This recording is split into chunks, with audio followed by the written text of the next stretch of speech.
Untuk membahas peluang timnas lolos ke Olimpiade Paris 2024, kita sudah terhubung dengan pengamat sepak bola, Bung Tommy Welly.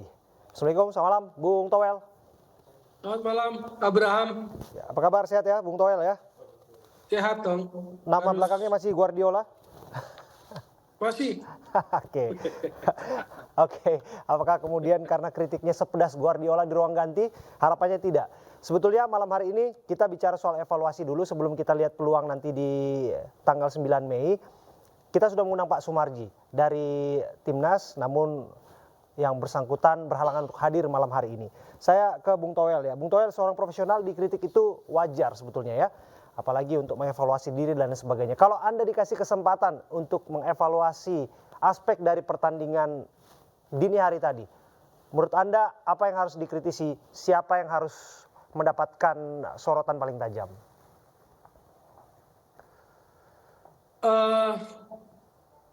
Di level apapun, terutama di level tim nasional, yang harus ambil tanggung jawab adalah pelatih tim nasional. Jangan sampai hasil pertandingan, kalau kalah pelatihnya yang disanjung-sanjung, kalau menang pelatihnya yang disanjung-sanjung, kalau kalah pemainnya yang disalahin gitu loh. Jadi jangan tunjuk satu atau dua pemain sebagai kambing hitam dari kekalahan.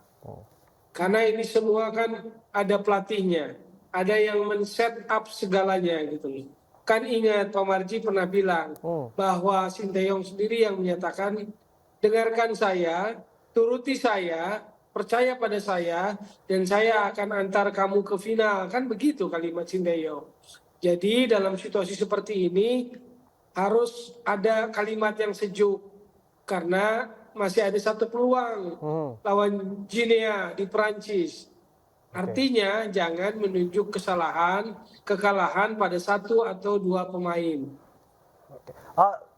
Apakah nggak dirasa begitu naif kemudian menyalahkan ini semua ataupun membuat beban ini semua di pundaknya Sintayong? Karena pada prakteknya yang bertanding tentu saja di bawah komando yang bersangkutan. Tapi lagi dan lagi ada beragam faktor. Contohnya faktor kelelahan dalam maratonnya, jumlah pertandingan dan lain sebagainya. Ya pasti itu kan faktor kelelahan, teknis, non teknis. Tapi kan dia pemimpin, komandannya tuh. Komandan tim yang berjuang kan dia. Seorang pelatih. Masakan yang nanti bertanggung jawab atau mengambil spesifiknya di mana yang mau Anda soroti, Bung Towel? Kalau misalnya Anda spesifiknya bagian mana yang Anda soroti? Soal teknis lah misalnya yang Anda lihat. Maksudnya gini, kalau ada taktikal yang nggak jalan, nggak perlu juga harus menunjuk satu atau dua pemain, menunjuk kesalahan satu pemain, misalnya Justin Hubner dianggap blunder, dia nggak ngerti kenapa blunder gitu loh. Dalam sebuah pertandingan bola itu kan akan terjadi juga gitu loh. Rafael Strijk bikin gol ke gawang Korea Selatan, itu kan juga ada faktor kesalahan. Gol yang kedua yang saya maksud, itu juga ada bagian dari kesalahan pemain Korea Selatan. Gol tercipta selain karena kehebatan pemain yang bikin gol, juga kadang ada situasi kesalahan pemain lawan gitu loh. Nah, jadi ketika ini katakanlah tidak berjalan sesuai harapan, kalah, nggak perlu menonjolkan kalimat itu. Bahwa saya juga tidak mengerti misalnya blundernya Justin Hubner kenapa. Nggak perlu juga saya bilang menunjuk kesalahan pada satu atau dua pemain gitu loh. Karena secara overall saya merasa bahwa timnas sudah melampaui harapan, melampaui target gitu loh. Jadi apapun hasilnya, sebetulnya timnas sudah bermain dengan baik menurut saya sih di Qatar U23 ini. Oke. Disebutkan bahwa sudah melampaui harapan untuk sampai masuk ke semifinal. Tapi pada akhirnya yang namanya Paris kan sudah depan mata. Itu kalau dibilang bonus rasanya enggak ya. Itu kayaknya udah besar sekali niat kita untuk bisa masuk ke sana. Bahkan kita mengibaratkan selangkah kaki kita seharusnya sudah ada di Paris. Menurut Anda bagaimana peluang kita untuk bisa mengalahkan Guinea, Bung Towel? Ya kan kalau target PSSI 8 besar. Target pribadi Sinteyong 4 besar. Kan semua tercapai itu. Setelah tercapai 4 besar semifinal, kan rasanya sayang kalau peluang terbaik, peluang berharga ini tidak diambil untuk tiket Olimpiade. Jadi normal kalau punya ambisi dan sebagainya. Tetapi kan makanya ada sebuah perbedaan penampilan. Ketika bermain tanpa beban, dengan mentalitas underdog, tanpa ada atmosfer euforia di belakangnya, permainan kita bisa seperti lawan Jordania dan Korea Selatan. Tapi setelah itu, kita nggak sampai lagi level peak seperti lawan Korea Selatan. Itu catatannya. Bagaimana peluang melawan Guinea? Secara teknis sepak bola, kekuatannya lebih sulit dideteksi, sulit ditebak. Karena kita tidak terbiasa lawan tim-tim asal Afrika. Kalau lihat dari datanya, kecenderungan mereka kan banyak besar atau dipengaruhi oleh sepak bola Eropa, terutama Prancis. Sekalipun Guinea ini kan tim debutan ya, Bung Toel ya. Karena kan kita sangat jarang mendengar bagaimana prestasi Guinea di benua Afrika. Karena memang yang dalam gelaran ini pun Guinea juga tim debutan. Iya betul. Tapi di Prancis mereka kan peringkat 4. Mereka bisa lawan Mali, oke, itu draw. Lawan Mesir kalahnya dikit, lawan Maroko sebagai juaranya kalah 1-2. Jadi nggak bisa dipandang remeh lah. Karena itu tadi saya bilang, mereka besar di sepak bola Eropa, terutama di Prancis, Belgia, Turki, Yunani. Jadi mereka ke sana belajar bolanya gitu loh. Apalagi secara latar belakang negara Afrika kan bekas negara dominannya Prancis. Nah, kekuatan itu yang tidak mudah dideteksi, dibaca oleh kita. Jadi yang nggak gampang juga, tapi bukan berarti nggak ada peluang. Karena itu tadi seperti Abraham bilang, ini peluang yang sangat berharga. Sayang kalau nggak dimanfaatkan. Kapan lagi sudah begitu dekat ke Olimpiade gitu kan? Betul, betul.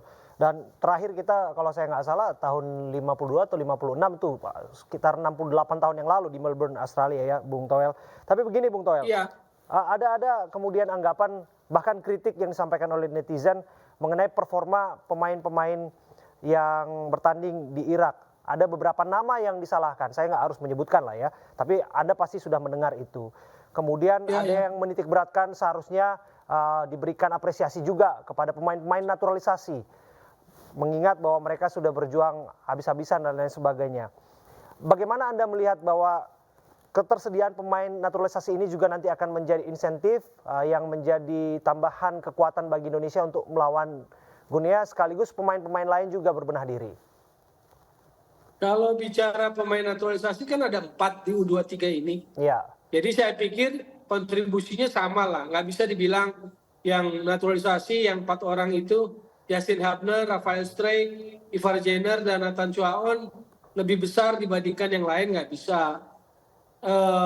Hernando Ari juga keren, mainnya Rizky Ridho juga, Rio Fahmi juga keren. Ferrari bagus juga ya? Kenapa? Muhammad Ferrari juga bagus. Ya, jadi artinya kalau bicara kontribusi, semuanya berkontribusi. Tidak ada satupun yang menurut saya sih pantas membusungkan dadanya lebih hebat. Baik itu naturalisasi maupun pemain lokal. Semuanya berperan.